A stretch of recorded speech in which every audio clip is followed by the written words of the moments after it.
বিসমিল্লাহির রহমানির রহিম। আজকের এই অনুষ্ঠানে সম্মানিত সকল উপস্থিতিবৃন্দ, আসসালামু আলাইকুম। তারেক রহমান বলেছেন, দেশের সমস্যা ছিল, সমস্যা আছে, তবে তিনি কোনোভাবেই ৫ অগস্টের আগে ফিরে যেতে চান না। তার ভাষায় ৫ অগস্টের ঘটনা রাজনীতি নিয়ে নতুন করে ভাবতে বাধ্য করেছে। সহিংসতা ও প্রতিহিংসার পরিণতি দেশ দেখেছে, আর এই বাস্তবতার মধ্যে তিনি জোর দিয়েছেন একটাই বিষয়ে: গণতান্ত্রিক প্রক্রিয়া অব্যাহত রাখার মাধ্যমেই দেশের সমস্যার সমাধান সম্ভব।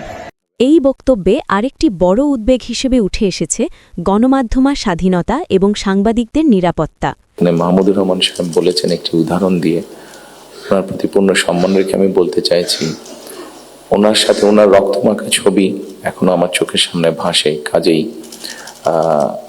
ওনার সাথে কি হয়েছে আমি যেমন জানি, রুহুল আমিন গাজী সাহেবের সাথে কি হয়েছে, যেভাবে উনি মৃত্যুবরণ করেছেন জেলের মধ্যে, সেটি আমি জানি। মতবিনিময় সভায় তিনি মাহমুদুর রহমানের উপর নির্যাতনের প্রসঙ্গ টেনে বলেন, রক্তমাখা সেই ছবিটি এখনও তার চোখের সামনে ভাসে। রুহুল আমিন গাজীসহ নিপীড়নের শিকার সাংবাদিকদের কথা তুলে তিনি বোঝাতে চান, গণতন্ত্রের মানে শুধু নির্বাচন নয়, নাগরিক স্বাধীনতা এবং নিরাপদ সাংবাদিকতাও গণতন্ত্রের অন্যতম শর্ত। এরপর তারেক রহমান বলেন, আগামী নির্বাচনে জনগণের ম্যান্ডেট নিয়ে সরকার গঠন করতে পারলে তাদের একটি সুস্পষ্ট পরিকল্পনা রয়েছে। জনগণের ম্যান্ডেট নিয়ে আমরা সরকার গঠনে সক্ষম হলে আমাদের একটি পরিকল্পনা রয়েছে। এই যে নারীরা শিক্ষিত হয়েছে, এদেরকে অর্থনৈতিকভাবে স্বাবলম্বী করে গড়ে তোলা। একটু আগে আমি যে ফ্যামিলি কার্ডটা বলেছিলাম, সেটির লক্ষ্য বা উদ্দেশ্য হচ্ছে সেটাই, এই নারী সমাজকে গড়ে তোলা। তিনি বলেন, আই হ্যাভ আ ড্রিম নয়, আই হ্যাভ আ প্ল্যান। পরিকল্পনার বড় অংশ নারী সমাজকে কেন্দ্র করে। তিনি প্রস্তাব দেন ফ্যামিলি কার্ড, যেখানে একটি পরিবার থেকে একজন নারী, বিশেষ করে গৃহিণী, ৫ থেকে ৭ বছরের জন্য রাষ্ট্রীয় সহায়তা পাবেন, যাতে তিনি অর্থনৈতিকভাবে স্বাবলম্বী হতে পারেন। এক পরিবারে একটি কার্ড, এবং যাদের প্রয়োজন নেই তারা নেবেন না, এটাই তাদের প্রত্যাশা। তারেক রহমানের বক্তব্যে সবচেয়ে শক্ত সতর্ক বার্তাগুলোর একটি ছিল ঢাকা শহরের পানি সংকট নিয়ে। মাহফুজ আলম সাহেব যে পানির কথাটি বললেন, খুব সঠিকভাবে বলেছেন।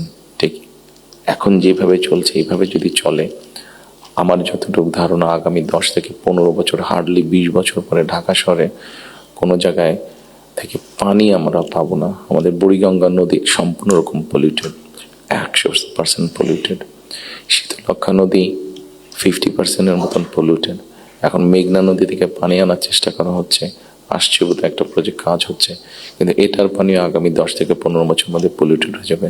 ঢাকা শহরে যে ৩.৫ কোটি মানুষের মতন মানুষ বাস করছে, এদের কেউ পানি পাবে না। তিনি বলেন, আগামী ১০ থেকে ১৫ বছরের মধ্যে ঢাকায় পানির মারাত্মক সংকট দেখা দিতে পারে। বুড়িগঙ্গা দূষণ, শীতলক্ষার দূষণ এবং দীর্ঘমেয়াদে টেকসই পানির উৎস, এসব নিয়ে এখনই সংসদে ও সেমিনারে আলোচনা হওয়া উচিত। তিনি বলেন, ৩.৫ কোটি মানুষের শহরে যদি পানি না থাকে, তাহলে জীবনই থাকবে না। এটা কেবল উন্নয়ন নয়, অস্তিত্বের প্রশ্ন।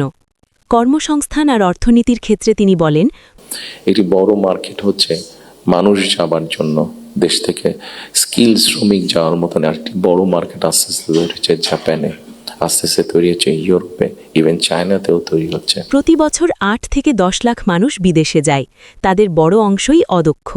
ভাষা ও দক্ষতা প্রশিক্ষণ বাড়াতে পারলে বিদেশে যাওয়ার সংখ্যা ১৫ থেকে ২০ লাখে উন্নীত করা সম্ভব এবং রেমিটেন্স আয়ও বাড়ানো যাবে।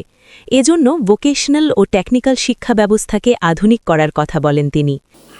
আমরা মোটামুটিভাবে একটি অ্যানালাইসিস করে দেখি যে কী কী ধরনের মানুষ এখানে যেতে পারে, সেটার উপরে বেস করে আমরা আমাদের ভোকেশনাল ইনস্টিটিউটগুলোকে আমরা সেইভাবে মডার্নাইজ করতে চাইছি। পাশাপাশি রপ্তানিমুখী শিল্পের সুবিধা বাড়ানো, আইটি পার্কগুলোকে কার্যকর করা, তরুণ উদ্যোক্তাদের সহায়তা এবং ফ্রিল্যান্সারদের জন্য পেপ্যাল সহ আন্তর্জাতিক পেমেন্ট গেটওয়ে চালুর উদ্যোগের কথা উল্লেখ করেন। এই আইটি পার্কগুলো আছে, এই আইটি পার্কগুলোকে আমরা ওই এলাকায় যদি আমরা বের করতে পারি, আমাদের তরুণ সমাজের কারা কারা আইটিতে কাজ করছেন, অনেকেই কাজ করছেন, কেউ কাজ করছেন ডাটা প্রসেসিংয়ে, কেউ কাজ করছেন হয়তো কোনো রকম ডিজাইনিংয়ে, কেউ কাজ করছেন হয়তো অনলাইন শপিংয়ের, শপিং মানে অনলাইন ট্রেড করছেন অনেকে। আমাদের একটা চিন্তা ভাবনা আছে যে এই মানুষগুলোকে একত্রিত করে আমরা ওই আইটি পার্কগুলোকে ফ্রি ওয়াইফাই দেবো এবং তাদেরকে ছোট ছোট স্পেস করে তাদেরকে অফিস করে দেবো। ঠিক একইভাবে আজকাল ফেসবুকে গেলে অথবা টিকটকে গেলে আমরা দেখি আমাদের তরুণ সমাজের সদস্যরা অনেকে অনেক প্রতিভাবান, বিভিন্ন রকম কন্টেন্ট তারা মেক করছেন। এই কন্টেন্ট মেক করতে গেলে সরকারের কিছু পলিসি আছে, যে পলিসিগুলো ঠিক করতে পারলে তাদের জন্য বেটার হবে, তাদের ইনকামটা বেড়ে যাবে। সবশেষে তারেক রহমান বলেন, যে কোনো মূল্যে গণতান্ত্রিক প্রক্রিয়া এবং জবাবদিহি চালু রাখতে হবে। যে আমাদের বিভিন্ন মত পার্থক্যগুলো নিয়ে যাতে আমরা আলোচনা করতে পারি, আলাপ করতে পারি। আমাদেরকে যে কোনো মূল্যে ডেমোক্রেটিক প্রসেস, যেটা আমরা 12 তারিখ থেকে ইনশাল্লাহ শুরু করতে যাচ্ছি, জাতীয় থেকে স্থানীয় সব পর্যায়ে।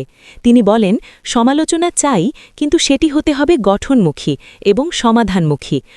আমার ব্যক্তি যেটা বিশ্বাস, আমরা যে কোনো মূল্যে যদি এই যে জবাবদিহিতাটা, গণতান্ত্রিক প্রসেসটা যদি আমরা কন্টিনিউ করতে পারি, অনেক বেগ হয়তো আসবে, অনেক কঠিন হবে, কিন্তু একটা সার্টেন টাইম পর আমরা যদি গণতান্ত্রিক প্রসেসটাকে কন্টিনিউ করে যেতে পারি, তাহলে নিশ্চয়ই আমরা অবস্থার পরিবর্তন ঘটাতে সক্ষম হব।